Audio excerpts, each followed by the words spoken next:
Hi, friends. Welcome to another webinar. I'm Ethan. You'll meet Tom in just a moment. Welcome to this one's we're calling this how to create a not basic college application. And this was sort of a combo brainchild of Tom and another colleague of ours, Hannah.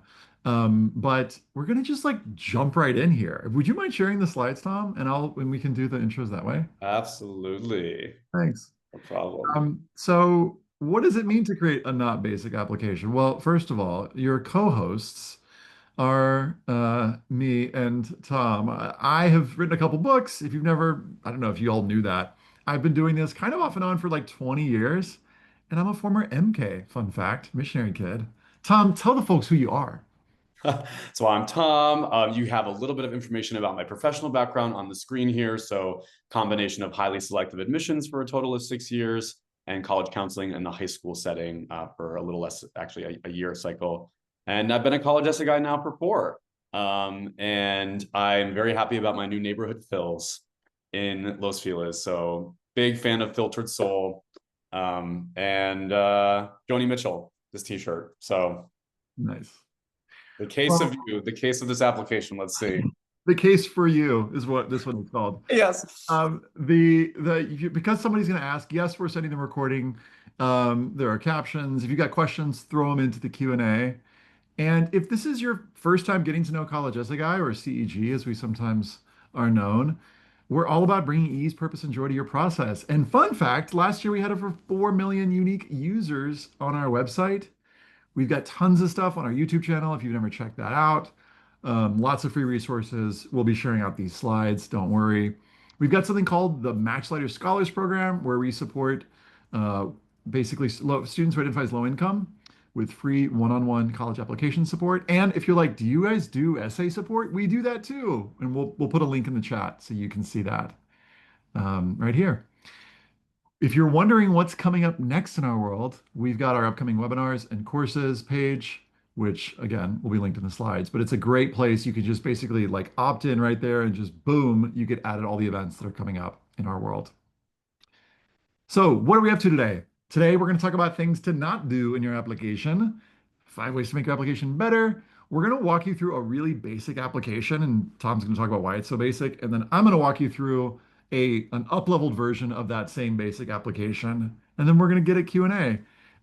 So, yeah, let's do this. Tom, I'm going to kick it over to you. All right. Thanks, Ethan. So 5 things to not do in your college application. I do think it's very beneficial when learning about what to do, having clarity around common pitfalls, mistakes, things to avoid that many students before you have applied to college have done. Hopefully will be good guiding lights for you as you put together your own masterpieces. So one of the first things to not do with your college application is to connect expected values to the stories that you share. I'm going to get into a little more detail about these 5 different points that you see here on the screen just in a second. But these are, I'd say, 5 kind of areas that are really top of mind for me right now, as I'm part of my work at College Essay Guy is with our students in the one-on-one program. We look over work that students do, kind of just like at an admissions committee setting. We actually have students working with coaches one-on-one, and then they have 2 different phases where essentially we do like a topic check, basically, kind of like an early initial yellow light review, where we go and see how are the topics shaping up? Like, are there certain ways that you're going about telling your story that are maybe more predictable, more expected? Maybe you're not utilizing certain sections enough. So these 5 things not to do are actually very timely, top of mind, because I've been seeing a few of these instances in some early applications that I've been noticing and kind of doing that second opinion look on. And luckily, there's multiple weeks and lots of times to kind of address some of these concerns. But you all on this webinar are going to do that now with a few tips and tricks I'm going to just point to you in these few slides. All right, so the reason why the picture on the top of this slide is grass and blue sky is because a lot of times some of the insights or revelations that students are putting forward in their college applications are kind of ones that any normal human would expect to be associated with the thing that they're talking about, right? So on the left side of the screen, you see a lot of times students are like, I really value nature because it's very peaceful. Yeah, I think a lot of people would say that too, since hiking and going outside and getting fresh air is a very common way to find peace. Drama club teaching you about teamwork. Yep, that makes sense too, because you're working with lots of cast members and it's part of a team. Debate, improving communication. Literally, that's what debate is. And volunteering, showing compassion. again, more expected. The sky is blue and the grass is green. And what else can you tell me that might be a little more distinctive about the takeaways from the ways that you spend your time? So the examples on the right side of the screen are kind of going a little bit more into a little more of the unexpected connections that are oftentimes more surprising, valuable, memorable, distinctive for admissions officers. So I think when you're looking through your application and you're noticing, okay, a lot of the connections and takeaways that I'm coming to from the ways I'm spending my time, clubs, organizations, my family, etc., are a little more to be expected. What can I maybe think about? And there are going to be times where you've come to valuing compassion and service through volunteering, and that's not a bad thing per se. But if every single thing that you're connecting to in your application is that more expected progression, it is nice to fold in something that is a little bit more unexpected, a little bit more kind of, oh, gee, it's interesting that the student came to football being a real vehicle for them to be more connected to their faith because of like the prayer circles that they're leading in the beginning of games, right? That is going to be a lot more unexpected to an admission officer than learning hard work, perseverance, teamwork through a group sport. Recycling the same topics. This is thing number 2 not to do. It's very common for students to want to, especially if they're really involved in a certain activity and they eat, sleep, breathe it, it's very common to want to show different angles or sides of what that is across different written spaces in an application. So this example here on the screen, a student talking about robotics, and they center more on how it would help them be a leader in the personal statement, but they're like, oh, it's different because now I'm going to show a time where I had to persevere through a malfunctioning robot in the supplemental essay. And it's going to be a little bit different now again, because I'm highlighting innovation with a unique component in a third supplemental essay. Yes, it is. If you are going to mention something that you're doing or involved in or a part of multiple instances, it is a good idea to have there be a different value connected to it. And it also might be a chance for you to ask yourself, is there other subject material that I can present with these various writing opportunities that isn't going to be repeating the same bucket topic? And all of these things are kind of generally a little bit related, I would say, for a reader. So it's just a missed opportunity when there are so many different ways that you spend your time. And I know it can't just be robotics. That's physically not possible to be doing that 24/7. So there are more things that you're doing, even if maybe that is sleep and dreams that you are writing about. There's something else you can put forward. So just really think about artfully weaving in those variety through those spaces. All right, additional information. So this is a little bit of and we're going to profile in the applications we'll show in a little bit. This section has changed a little bit in the new unveiling of the Common Application, which is hot off the press. Just came out August 1st, 2025 with a whole new look, whole new user interface. And there's also a new distribution of what used to be called the additional information section, which was kind of a catch-all space of 650 words in the Common Application for you to write really and elaborate on anything that you feel needs a little bit of an extra spotlight in the journey throughout your high school life. Maybe that was some of the things you see on the left side of the screen, elaborating about big areas of activities or leadership that the 150-word character description was just scratching the surface. Maybe you want to write about your IB extended essay or an AP capstone project that you worked on, or some type of independent kind of academic topic that you dove in deeply beyond the standard curriculum. How do I explore my interest in business and economics? I deep dive into these podcasts. I, read Freakonomics back to back. Those are all things that add value to your application, especially if you didn't have a chance to spotlight it in your personal statement or in your activities list or other opportunities. These days, the Common Application actually divides an additional information section into 300 words and now has a challenges and circumstances section of 250 words. Both sections are optional. You don't need to complete either of them, but I would say a decent amount of you on this call probably can take advantage of the additional information section. And there also is probably a decent amount of you who have life experiences that might align with this challenges and circumstances section, or both. So just know that both of these spaces are available to you in the Common Application.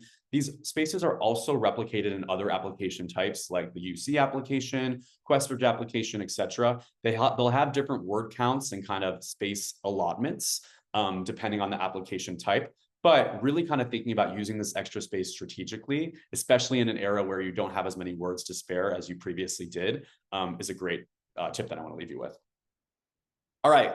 Another one that's really common is people trying to, because of the way that college admissions has been portrayed in media and in, lots of different ways that people talk about what colleges want. there's this myth that colleges want to hear about students who have overcome insurmountable odds, and that everyone who applies has to be like the Glass Castle, Jeanette Walls, or educated Tara Westover, or these people and these stories that are admittedly very amazing and inspiring about people who've overcome lots of hurdles and obstacles in their life. And there are going to be some of you tuning into this call who identify with that and who might be writing, for example, a narrative-based college personal statement that chronicles different challenges and how they affected you, what you learned about it, and what you did. However, don't pressure yourself to feel like, oh, gee, colleges really want to hear about hardship that I have overcome. So I'm going to overly dramatize something in my life that, for example, the description that you see here on the screen about a student getting a B plus, there's a version on the left that I would argue is a little bit maybe milked to try and elicit some emotional reaction from admissions about, oh, this is like this difficult thing. But in the grand scheme of the world and challenges that people are facing on a day-to-day basis, it, to be honest, really isn't that like an earth-shattering of a thing. Even though, of course, for some of you in the moment, maybe it did feel difficult. I think having that perspective and kind of taking ownership of maybe some of these more minor challenges that you do want to explain and elaborate on in your application is an important lesson to leave with. Don't try to feel like you need to have some substantial challenge be part of your application. It does not need to be there. If it is part of your experience, I'd say being honest and truthful and self-aware around the way you went about it and having perspective on kind of how what this challenge looks like in the grand scheme of challenges that are out there. I think that's an important college-ready, mature perspective to take on this particular item. And then the last tip in terms of what not to do is making reading difficult. So I used to read applications in college admissions for many years, right? I would oftentimes head to an application where someone copied over something from a Google Doc or a Word doc, and it was just one big block paragraph with no breaks between them. Very daunting to get to as an admission reader who has to read 60, 70 applications a day, and you're trying to find nuggets and gold and material and sound bites and quotes to advocate for student files that you're reading. It's a lot more difficult to do that if you have to sift through a really poorly formatted application because someone didn't, for example, look at print preview or didn't really realize some of these nuances.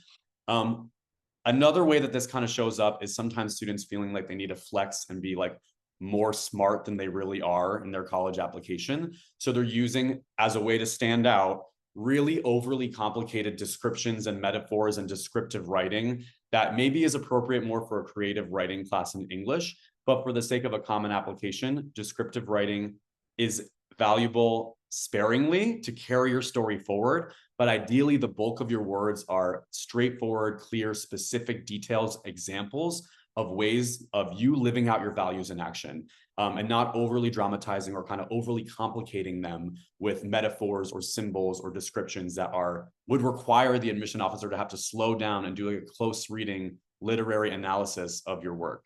That is not what you want them to be doing.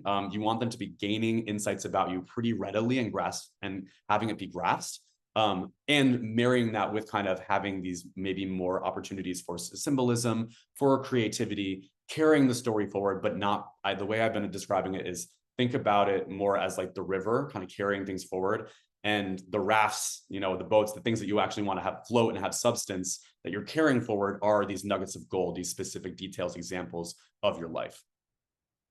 All right, so now switching gears to the 5 ways to make your college application better. Number 1, you don't do all the things that I just said to do before this. So that's number 1.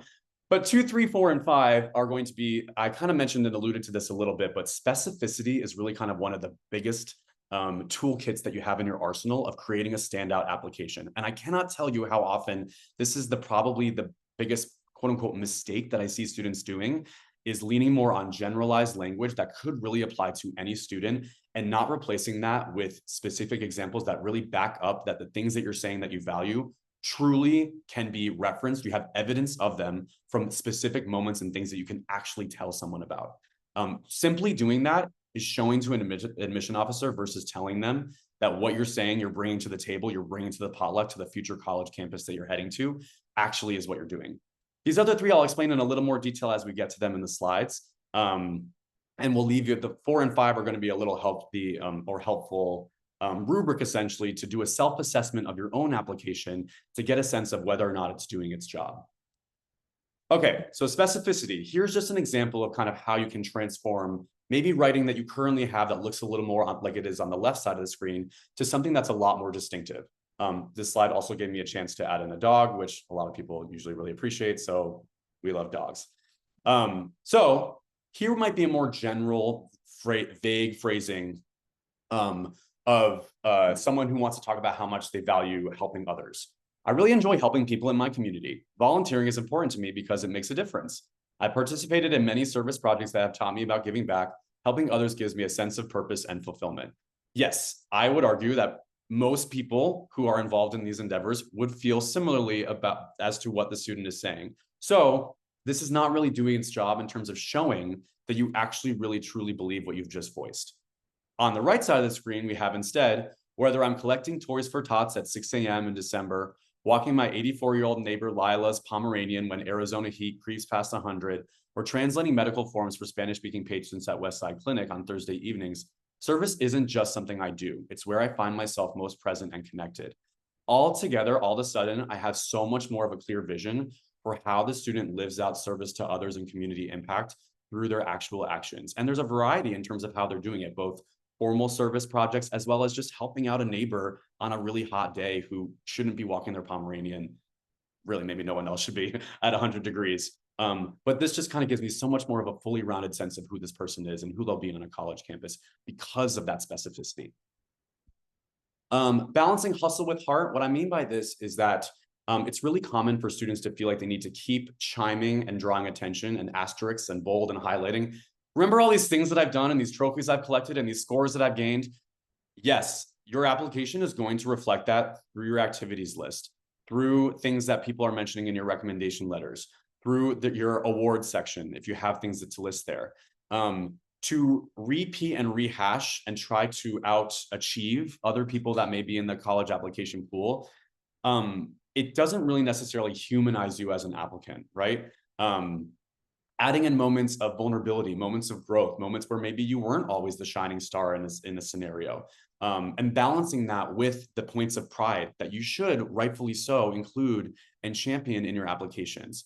Thinking about this balance, about folding in kind of more moments of humanity, curiosity, showing that you are not just only solely motivated by grades and scores. Colleges are wary to admit students who it feels like all they care about is collecting gold stars. If that is a message that you are communicating and portraying and not balancing that out with moments where you're able to step back, reflect about your actions, reflect about who you are, I would say that's a missed opportunity in terms of creating a fully rounded picture of you as a human being, both the achievement side of you and the side of you that's able to kind of show a little more heart, a little more connectedness, and just tearing down that wall for a little bit, just for a few moments, just little cracks in the wall. Doesn't mean you have to totally knock it down and be like so raw that it's painful, but a little bit of windows into, yeah, life hasn't always been sunshine and rainbows, and there's been parts of me that I've had to push past and be more comfortable and confident with. And here's how I turned out on the other end. I carry this with me, as well as this achievement side of me. So leaving you, before we dive into the application samples, with 2 self-assessments essentially that you can use to get a sense for whether or not your application is doing its job. The first is called the Great College Essay Test. So this has been around at College Essay Guide for a few years and a few cycles. And essentially it's 4 qualities that ideally you're aiming for the majority of these 4 things that you see here on the screen to be present in your personal statement, your personal essay. So communicating a range of values, not just giving a play-by-play of all the things that you've done. I woke up, I got my filtered soul, I went and did work, I went to bed.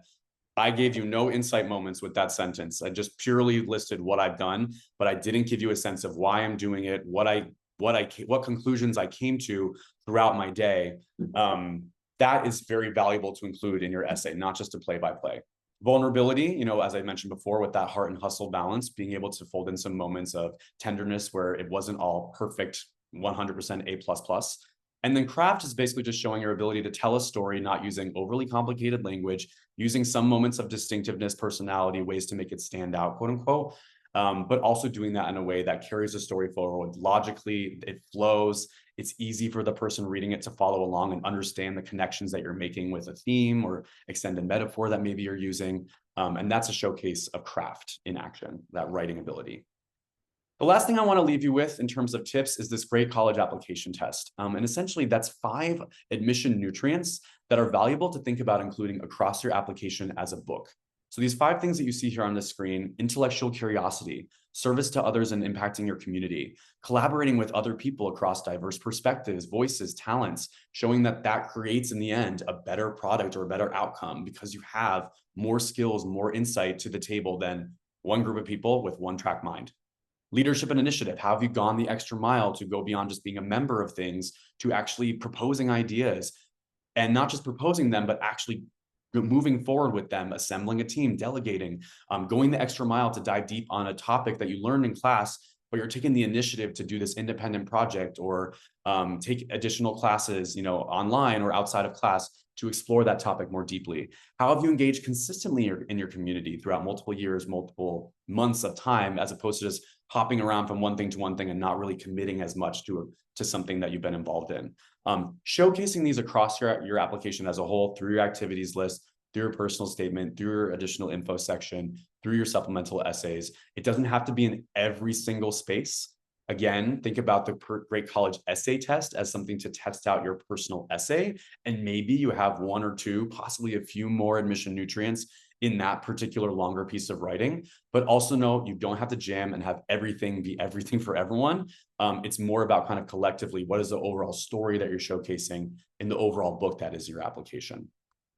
All right, so let's dive in now to a basic version of an application that Ethan is going to show you the finalized, up-leveled, I would say very artful version that we know and are very confident that you all can create something equivalent based on your own life experiences and details. So I'm going to stop sharing the slides here and head to le basic version.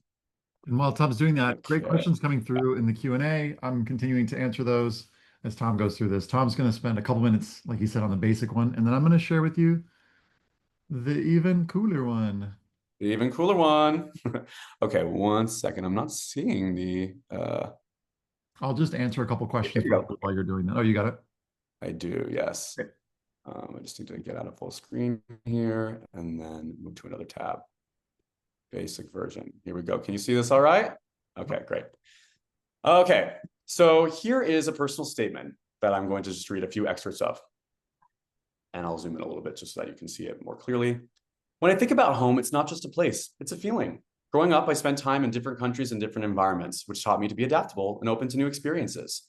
My family has always been my anchor, especially my mom, who has always been there for me through everything. So none of this is bad in theory, but also this is very general language that could apply to anyone who has moved around a lot and who have had anchors and supports in their life and their family. It would be much more helpful to know exactly what that looks like for the student. Where have you moved? What are those different environments? All of those questions are still lingering for me as an admission officer. 3 years ago, I moved to the United States for school. At first, it was one of the hardest things I've ever done. I left behind my friends, my extended family, and the only routines I've ever known.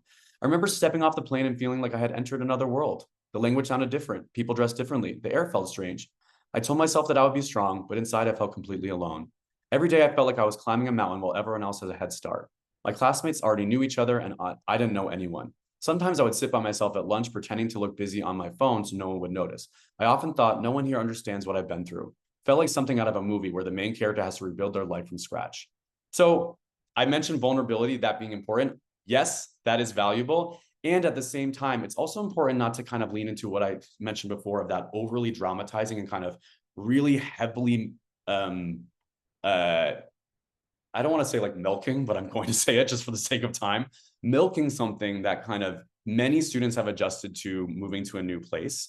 And yes, it is a challenge, and you can definitely voice that with some specificity, but it's important to be mindful that we're already a few hundred words into this personal statement, and we've heard a lot about challenge, but a lot less about what the student has done about it and what they've learned. And again, as we continue in through the essay, she kind of talks about how she joined a few clubs and new events to start finding belonging. She also found belonging through food, but talks about it really vaguely. She starts to learn and get connected to people in the town that her school is in. And then she learned about creativity through art and dance. I took pictures, made some paintings, danced with a group photo after school. Both these also taught me the value of hard work, both with myself and my team. It was nice to be part of a group where everyone was united by the same shared interest. So again, this section is going to be leaning into more of those expected values that I mentioned before of art helping you value creativity, and a team, dance team helping you see the value of hard work and teamwork. So all through these kind of details that the student is showing us in terms of how she's adjusted to this new school and this new environment are all things that you would expect really anyone going through that journey to move through, without any specificity, without any details, without any unexpected insights. I get to this end of this essay and kind of think, gee, I wonder what else the student is bringing or how they're going to impact this campus. Ethan, what do you got? Yeah, when this is an interesting student. So this is a real student that I worked with a few years ago, and she wrote a personal statement. Actually, before I even share it, she wrote a personal statement that was like pretty good, and it was based on her creativity and how it expressed itself in lots of different areas of her life, through art, through dance, etc. And then over the course of like, you know, several weeks, like working with her, she was like finding that she felt like it was a little bit, and I think she actually used the word basic and was like, I feel like I could do something more interesting with this. So through conversation, she hit on this notion of home and this complexity of finding home, defining what home meant for her. So the first idea was like, well, maybe I find my home in all these different places, but it didn't seem quite satisfying. And so what she ended up including here is this. About a decade ago, a teacher asked me, what would be the first thing you'd include if you're building a city? Without hesitation, she says, an airport. She describes growing up traveling between Shanghai and San Francisco, but amid the hustle and bustle, the smell of stir-fried bok choy, she gives some nice details in there. She says, my mother was the constant. She called both China and America home, but she felt most home in her presence. So you can notice already there's some specificity. The smell of stir-fried bok choy, turkeys jostling along our morning walks to Emerald Glen Park. But then she says, I left my mother too. 3 years ago, I passed through the familiar Shanghai airport, but to an unfamiliar place, the Southwest High School, name made up, in San Ramon, California. Holding an American passport, I arrived as an international student and often felt as if I was the other. So there's this question raised is like, well, what is home? And she talks about it sort of like being her mom, but then she's like, you know what? I left my mother. So where is home, especially when you're an international student? That's when home became my mother's voice, she said. Though disturbed by intermittent coughs, that immediately recognizable sound remained tender and serene. And despite the unease in my questions about her chemotherapy, I found and find refuge in her voice, the place of comfort and strength, warmth and familiarity. Still searching for a sense of belonging beyond those Friday night calls, I began keeping a food blog. So what this essay ends up being about is about the complexity of finding home. She's also bringing in her connection to her mom and mentioning briefly her sickness. She asked, hey, this was a big deal in my life. Should I make my whole essay about this? And I was like, well, maybe you weave it in. So this is a nice example of bringing it in briefly. And then she describes this food blog that she kept with lots of beautiful details. And, the taste of sweet and sour pork in Hangzhou. She describes, another piece of home that she found in the Chelsea market while licking fresh strawberry gelato and watching the crowds pass by. And the thing that's really up-leveled this essay is if you notice, none of these sentences would appeared in someone else's essay. So as you're looking at these, and I won't have time to read through the whole thing, but I'll scroll through it slowly if you want to look at it. You'll see that each of these sentences is somehow giving some new aspect of something that she finds important and probably is revealing values or insights. As she moves on into the essay, she talks about something never felt right. She had this yearning for a home. I've underlined some parts so that you can see these. So she does this photojournalism project, interviews some different people in her neighborhood. And then she interviews a mid-50s steelworker who was struggling in this upscale hipster culture. And she could relate. So it's coming back to this theme of like, where is home for herself? So where is my home? She asks at the end. Maybe art, through photographs and paintings. I get closer to color, light, and detail. In dance, I focus my breath, syncing it with others. And then she comes back to the beginning. She says, perhaps for me, airport really is the best answer. It's the in-between space, the crossroads of the world, a place full of people longing for home, people coming to and going from home, where I seem to belong. She says at the end, while I continue to seek answers, striving to understand my own and others' place in this world, you can look for me at both arrivals and departures. So what you'll notice here is that she's taken a simple frame of like, where do I find home? And actually put a question on it. That keeps us interested through the whole essay. And there are tons of specific details that, again, reveal values, insight, craft, and vulnerability. Because at the end, she doesn't say, I found it. She's like, you know what? I'm still struggling to find it in a way, but there's lots of stuff that she's found along the way. So over to you, Tom, for looking at the next section. All right, so the next section that we're going to cover is the basic version of the activities list. So when you look at this list, I would argue it's funny, since we're using the up-leveled actual student that Ethan just shared with you, I would argue that none of the actual titles themselves are basic. They themselves, if you look through it, represent a lot of leadership, a lot of range of impact. Co-editor-in-chief, class representative for the Alumni Relations Department, Southwest High School Dance Ensemble, the United Cultures Club, mural exhibition, being the curator for that. So in a sense, from an admission nutrient perspective, I'm getting a lot of leadership from these titles alone. But then when I read through the actual 150 character descriptions that the student is writing, incredibly vague, right? Help students organize events about different cultures. Yeah, I would assume that is what you're doing in this club. Southwest Dance Ensemble, I led practices, we prepared for performances, we supported newer members. That is what a captain does, right? So these are small descriptions, but they can be really mighty. And I think something to think about doing is quantifying actual forms of impact to show the scope of how many people you have reached with your work. And same thing with your personal essays. There are going to be moments to make these descriptions more specific. Kind of helpful framework that I like to leave students with is ask yourself when you go to an activity, is this one that I need to explain or one where I need to establish my role? Activities to explain are ones that the title itself would be something that wouldn't really be as readily understandable to the person reading the application. So most of these are all pretty self-explanatory, I would say. Maybe the Columbia Mural Art Exhibition is something to explain a little bit more just because I don't exactly know what that entails. But a lot of these, being a class rep for the development department, editor-in-chief of the yearbook, you kind of know that collecting pictures and writing articles are going to be what's included with that role. So can you instead establish what your unique contribution has been to that team, role, activity, etc.? And Ethan's going to show you a little bit about how this student was able to accomplish that. Yeah. I mean, this side note, this is a really accomplished student. So if you're looking at this and you're like, oh my gosh, what if I don't have all those things? Well, look, you do the best with what you've got. You can't make a student taller. You can't help them stand up straight. So how do you make your activities list stand up straight? Notice some things that she's doing. So notice the active verbs, for instance, organize student forums, coordinate with school administration, co-design all school diversity workshops. These things are not only showing responsibilities that demonstrate leadership, but there's a nice variety. Look at the next one. Have danced 15 years, lead rehearsals, guide and encourage new dancers, collaborate with teacher to organize on and off campus events. Like that's so much variety. It's not just like show up to dance. She's leading stuff, she's encouraging other dancers, she's collaborating, organizing. I don't know why this restarts in the numbering. This is like numbers 3, 4, and 5. By the way, don't obsess over the order of these. Like ones you've been most involved with at the top, ones you've been least involved with closer Yeah. to the bottom. I'll look at another one. Oh, this is a nice detail. She was selected by the faculty for this. If that's something that's true, let us know. Helped with thesis development and writing, facilitate understanding of STEM concepts, collaborate with faculty to enhance systems. This abbreviation stuff in here, totally fine to do. We'll look at one more, but you get the idea here. She's coordinating, she's compiling. Okay. And then she had impact, doubled student participation. So, 3 quick tips: use active verbs. Okay. If you were selected for something, maybe name it and then show impact. If you raised a certain amount of money or doubled student participation, that's a thing to mention as well.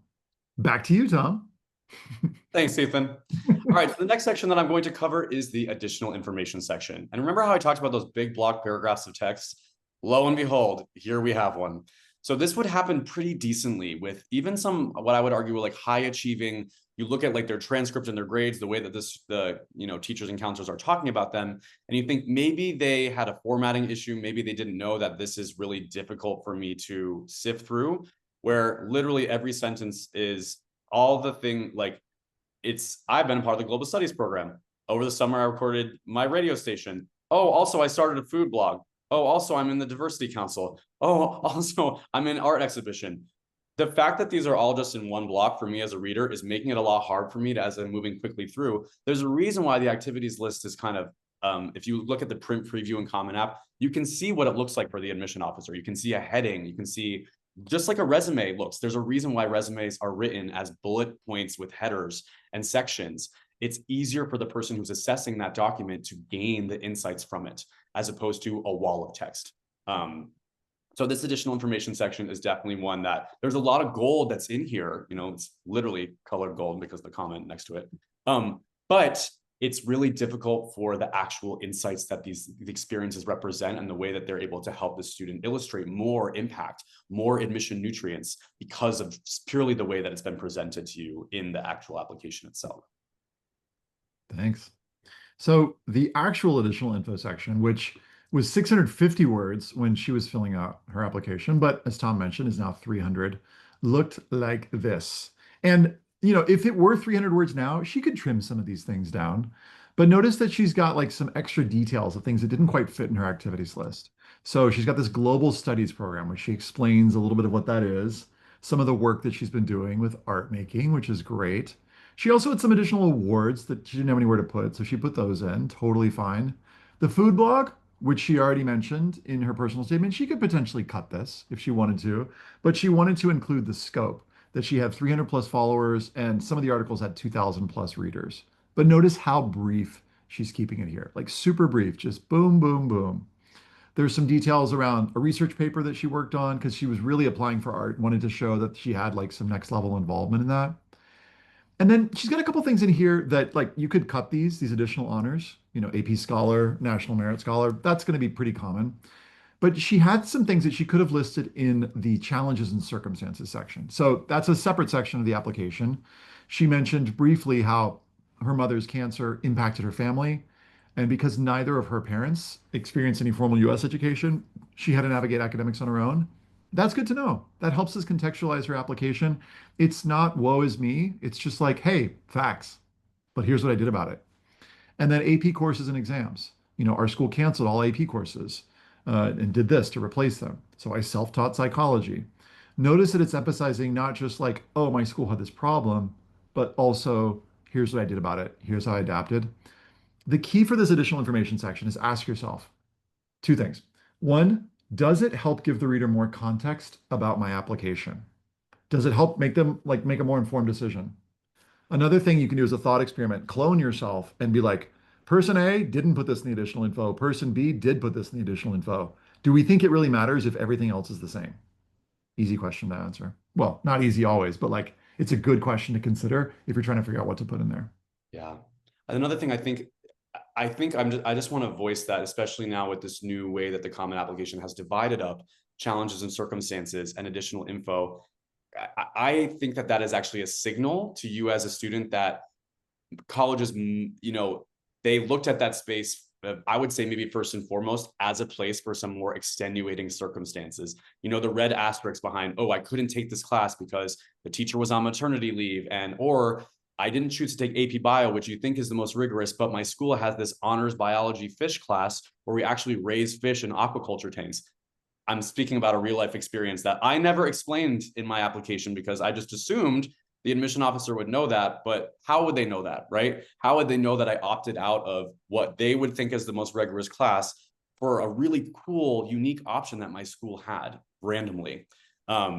That would be kind of either challenges and circumstances, those additional elaborations. So the fact that they have those two sections now is a signal to you that be a little more choosy with what you put in your additional info section. You kind of have to be now. You can't put 650 words of elaborations of all of your activities. Choose maybe one or two where you had the most impact, you were the most lead role, right? Where you have a lot more to elaborate on. And I'd say beyond that, you're not going to be able to explain or put more bullets for every single activity you have. Colleges are signaling to you that they want to hear about the highlight reel. And you can give a little bit more detail about maybe one or two things. But beyond that, I would say elaboration on activities you want to keep to a more minimum, and you kind of have to now. All right. So the last section that I'm going to share before passing things off to Ethan is the Columbia supplemental essays for the student.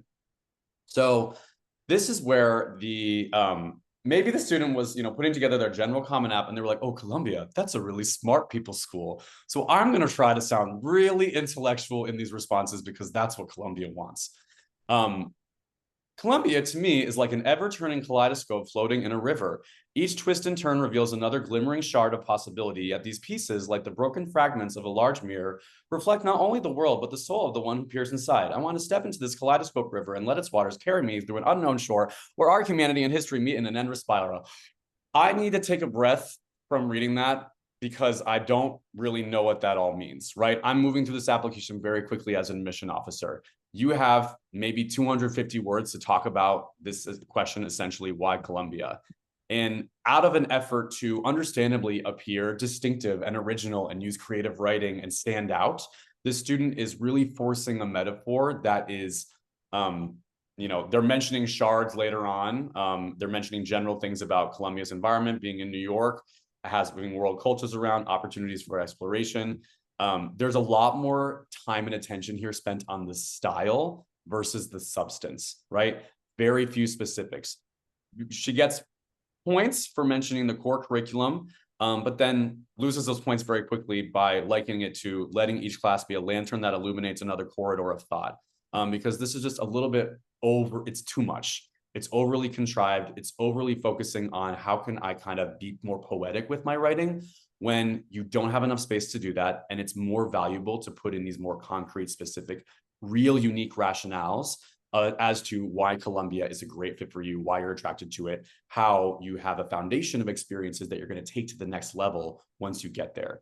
The same very overly contrived, elevated, smart writing style is on display with this why major essay here about art history. And again, we're getting a lot of language that is just not easy to grasp in this quicker read that we're forced to go through. So Ethan's going to wrap things up with how to not do that. Yeah. And by the way, I know that we're going fast. We're kind of like giving for you all the speed at which these essays were read. In fact, we're going a little bit slower. Like they're going to be read real fast. Does that mean that you shouldn't put work into it? No, because when a reader's skimming this, they're going to see a difference. So look at the beginning of this. I'm going to read it to y'all. I want to see, feel, and understand humanity across cultures. What? That's like an application, what I call an application log line or like a thesis of an application. Like, yes, how are you going to do it? At Columbia, I'd focus on art history while exploring urban studies and social justice. Love it when a student names the thing they're interested in right at the start. It helps me orient as a reader. I believe obtaining a broader vision of different populations through art is fundamental to understanding humanity and can lend insights into global issues. Yes, this is why I want to study what I want to study. So I'm getting like a personal mission statement here. Columbia, with its unparalleled interactions with the arts and cultures of NYC and the globe, would enable me to do exactly that. I have it through a friend of a friend that they're like, yo, if you're applying to Columbia, you better dang mention New York City, because if you don't, the reader's going to be like, yes, but do you know what it's going to be like to work in such, I used to live near Columbia, so it's a whole thing. And mentioning it and how it will connect, like enrich your experience is a good idea. This student had done some, research and stuff that they mentioned and they talk about, she talks about learning from Professor Kelly Jones, an activist and a curator. I delve into how art encouraged marginalized groups' self-expression and activist efforts. This is such a great why us sentence because no other student is going to write exactly this sentence. Another student might mention Professor Kelly Jones, but here's where you stand out in those why us sentences. It's like, what did you say about it that's specific and that no other student is writing? Through Columbia's unique global courses, here's another one. And I love seeing capital letters because I'm like, I know the student did the research. Study abroad opportunities like Athens Curatorial Project. I could, look at this, immerse myself in different cultures, visual expressions, examine their social and political conditions, and gain firsthand curating experience. All of this, these are all specifics connecting back to this thesis. I want to see, feel, and understand humanity across culture. Yeah, and it's giving tons of specific ideas and examples. There's a nice ending here too. I'm just going to fast forward to the ending. Thanksgiving Day last year, I visited Columbia for the first time. Side note, you do not have to visit the school in order to get accepted. It was an early, quiet morning away from my family alone. But standing on low steps at the intersection of the world, I felt at home. Coming back to the theme of the personal statement, not an accident there. This is a specific one that I don't think Columbia asked for anymore. They came out 5 days ago, so I'd have to check. But this is like a why major essay, but it's really nice and it gets into some details that aren't in the personal statement, which is lovely. So that's it, friends. I mean, we wanted to end at 45 minutes past because we want to make sure we've got plenty of time for Q&A. Let me give you a sense, just real quick, just briefly. Sometimes students ask us about one-on-one, what is it like working with us? Let me just share with you a little bit of context. If you're looking for more support, first of all, we've got tons of free resources, some of which you know about and some of which you may not. So we've got webinars like this every couple weeks. Usually we've got 2 or 3 a month. Stay tuned for the next one. I think it's happening. I don't know if it's this week or next week, but it's coming up pretty darn soon. We've also got something called our family handbook for college admission. Again, we're going to share the slides, so you'll have all these links. We've got the podcast with new episodes every 2 weeks because that's how fast we want to record those. We've got YouTube videos that right now coming up. The next one is probably going to be our Common App walkthrough, which we're in the process of editing. It's an epic, like 37-minute walkthrough, but it's great and super detailed. Tom did that. We've got our live and on-demand courses, one of which is wrapping up. I'm like midway through one right now. That says starts tomorrow, but that's from an old slide. So ignore that starts tomorrow. Tom has a course that's actually starting in a week that's on highly selective schools, which we'll put a link to in the follow-up email. And then we've got one-on-one support. So we've got our Match Sliders program, which I mentioned, which is free support for low-income students. And we've got our one-on-one support for students who are able to pay for one-on-one support. What is it like working with us?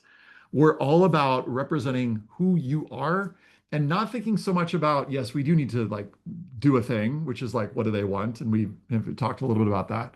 But it's less about sort of like impressing, and it's more about how do I find those things about me that are super valuable, those nuggets? How do I polish them up real good and put them in my application in a way that stands out? We have amazing coaches that we match students with, a lot of accountability. So the coach in part is playing essay coach, but is also helping be like your accountability partner to help you make sure you get stuff done. And we've been developing this process over 20 years. We're all about self-discovery, as y'all already know. So there's like a bunch of pre-work that we do in helping you figure out the different sides of yourself that you want to show. Then we get into helping you show those parts across the application.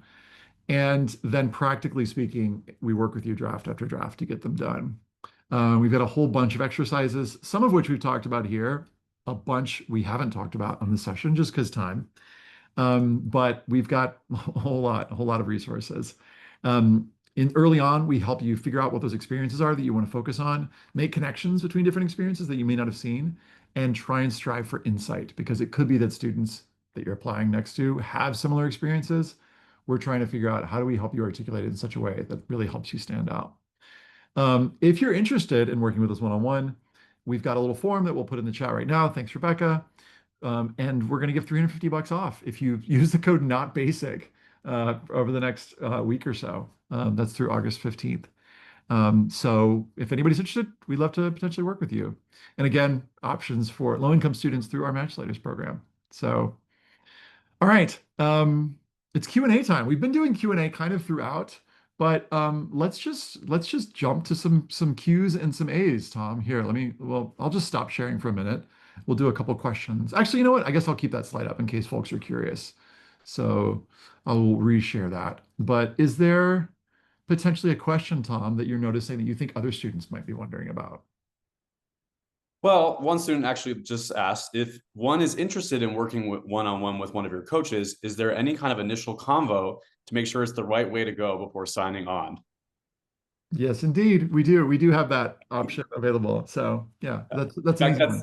in fact, that's the only way is to set up a call with someone from our team and they walk you through more ins and outs of the program, what it entails, so that way you have all your questions answered and aren't just pressing, your Amazon shopping cart. It's not quite like that. Want to make sure that it's a mutual fit and that we are in alignment with what you're looking for and looking for help with. And usually the answer is yes.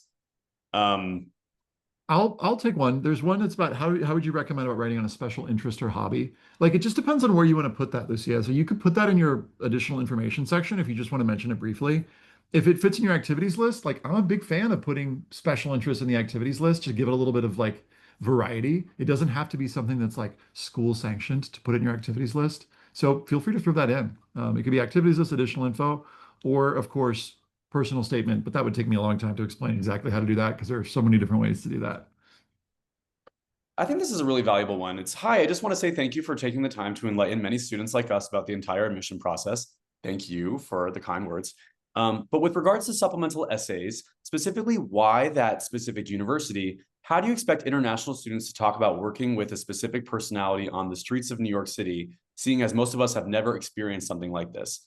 I think it's a great point to voice. And I also want to mention that a lot of domestic students here in the US have not experienced New York either if they are not from there. It's not, the most common thing for people from all different corners of the US to have been to New York. So the essay is less about mentioning specific things that you have done related to the city that the campus is in or where it's located. You can research online at your disposal kind of what are the unique opportunities available to you as a student at Columbia that are really rooted in the place that is New York, that is one of the most diverse, largest cities in the United States, that has so many unique features culturally to it. Doing a little bit of research and maybe attending a Columbia webinar to get a sense for how they talk about it. Maybe asking students at Columbia, most colleges have like an admission page. I know this because I used to run it with tour guides and student ambassadors where you can ask them questions. You can engage with them on social media. And those are all ways to get more of a sense for, hey, I'm interested in the school. Can you tell me a little bit more about what it's like studying in New York? So I know I can't visit there in person just yet, but it gives me at least a little bit of a flavor. There are walkthroughs, day in the life videos for all these different college campuses on YouTube. There are so many ways because of the internet to be able to learn more about what a place might look and feel like, even if you haven't visited tangibly. The pandemic definitely taught a lot of us about that too. I've heard advice, says one student, with the Common App personal statement to just write up a personal statement and then choose the topic that most aligns with it. Is that a good idea? I think so. I think that, and by the way, by topic, I think this person means like choose the prompt. I don't find it to be the most productive thing to write your personal statement based on the prompts.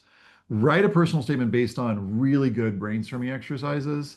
The ones that we recommend are the roles and identities exercise, the values list, the essence objects exercise. Use those to generate the parts of yourself that you want to show, write your personal statement, and then, yeah, right before you're going to submit, just pick whichever prompt. It doesn't really matter too much. I just interviewed, actually, it's on a podcast, the last one that I think just came out yesterday with Hillary Dickman from Colorado College. And she's like, I never hardly ever read the Common App personal statement prompt. So, so how should you format the personal statement for a school like Georgetown, which has you upload a document rather than copy and paste it into a given blank? Upload, I mean, just normal, like Times New Roman, just like put it in and then upload the document. So yeah, pretty straightforward. For the personal statement, what about a time I was called to the principal's office for a bad decision? What I learned from it? I would say put something like that in your additional information section if you feel like it's relevant to your grades. If it feels like something that was only like a little tiny slice of life, like a little momentary thing, I don't know if that's the best way to show your skills, qualities, values, and interests. So I would actually recommend finding a topic that's a little more elastic so you can show lots of different sides of yourself. Let's see. I'm gonna see if I can find some more that are like bigger picture. Um, any I'm advice? sending Oh yeah, go ahead. Go ahead. Well, I'm just sending a few links to some students where like they're asking like, what should I do? And I'm like, we have a blog all about that. Great. So a lot of these, I just want to let you know, if we don't get to your question, if you Google it or the main topic plus college essay guy, you will most likely come across a combination of a blog, YouTube video, podcast, etc. on this topic. Yeah. I mean, speaking of one, so somebody's asking like, how do you make connections to like uncommon, how do you make uncommon connections? The simple way to do this is like take a common sport, like let's say volleyball, and you look at the values list and you go, okay, what are the obvious qualities that someone's going to connect to volleyball? Things like discipline and hard work and perseverance. So go through this list, find the obvious ones and like mentally cross them off. Okay. And then go, all right, I'm going to challenge myself. How could I connect volleyball to something a little bit more uncommon? Like, how can I connect volleyball to my creativity or inclusion or communication is going to be kind of obvious. How has volleyball helped me become more globally aware? Or what has it taught me about vulnerability? Yeah. etc. And it's gonna, for some of you, you're like, oh, I can make those connections instantly. Others, it's gonna like take a few minutes, but like that's where your brain is going to like stretch and grow, and like that's how you get stronger with just like doing the reps. So I just want to encourage you to like mentally like do the reps. Eventually you'll land on something that's like, ah, that's something that kind of I surprised myself. And that's when you know maybe you've got like a fresh baked insight. If you can do it once, you can do it twice. So I want to just encourage you to like try that and see how it goes. Yeah, Tom, what were you gonna say? I was just going to say, with that, what you're talking about, kind of a prompt that I like giving people is like, it's basically it's called the iceberg exercise, and it says essentially just like icebergs, right? There's like the visible part above the water, and then there's so much belief beneath the surface that usually people don't really know. So when you think about, for example, a sports team, right? There are like I wasn't a huge athlete, but I know that lots of sports teams have like team drama and interpersonal conflicts and times where the coach was favoring students, some students over others, and you had to bravely speak up about that and voice it. And it was intimidating and weird because they're the authority figure and you're the student. So often, students don't realize that these things that are happening behind the scenes under the surface of your iceberg are actually things that may warrant some additional spotlighting in your application because the person reading this isn't really necessarily going to know or expect those buried details. So that's just for each activity, for example, on your activities list, can you put down a bullet of 4 buried details that, okay, someone just seeing this title alone, they would have no idea that I did this, or I was involved in this moment, or this thing. A lot of times you actually have a lot more gold and substance than you're giving yourself credit for. And it's just a matter of taking the time to think back to some of the things that are not going to be as readily obvious to someone. Shpali says, "Hi, CG rocks. Hey, thanks." When one has so many speech and debate awards, oh my gosh, this is like such a good. How would you compact them but still acknowledge them? I love this problem. First of all, congrats on having all those awards. You can just put selected list and just list, I don't know, if there are 10 awards, list five or list four or something like that. I had this once. There was a student who, by the way, I didn't mean to make fun of this challenge. I think it's an awesome challenge. I think it's the challenge that every other student wants, who had 36 color guard awards. And she's like, how many should I put? And I was like, eight? I don't know, six. And eventually she settled on some number that made sense. But you're really going to basically just do that based on what are the other things that you feel like you need to put in the additional info section. If you've got certain activities unofficially, like tutoring classmates, can that be included in the activities area? Absolutely. There's a list, I'll throw it into the chat, of like qualities that actually we'll just follow up with the resource because it'll take me a second. We'll follow it up in the email. Is like there's a list of activities that count. Actually, if you just Google activities that count, college essay guy, um, you'll see a big list of these. And these are things like, calligraphy and blacksmithing and taking care of your grandmother and, getting an EMT certification and training pet goats and yoga and book club. So all these kinds of things are things that could potentially count. Just put them in the activities list. Mm, mm, mm, mm. Some of these questions are so big, I can't answer them in like literally 2 minutes. Like, how do you make your personal statement stand out? Like, I Yeah. just can't answer that in 1 minute. So we're definitely prioritizing the quicker questions. I also feel overwhelmed by it because I've spent 20 years thinking about this and I lead like whole courses on this. So I'm like, Yeah. I just don't know how to answer that briefly. So I guess like as we kind of wrap up on the hour, one of my biggest pieces of advice that I want to leave you with is I think there's a little bit too much fear of being cliche in in the way that people in admissions are not really thinking about it.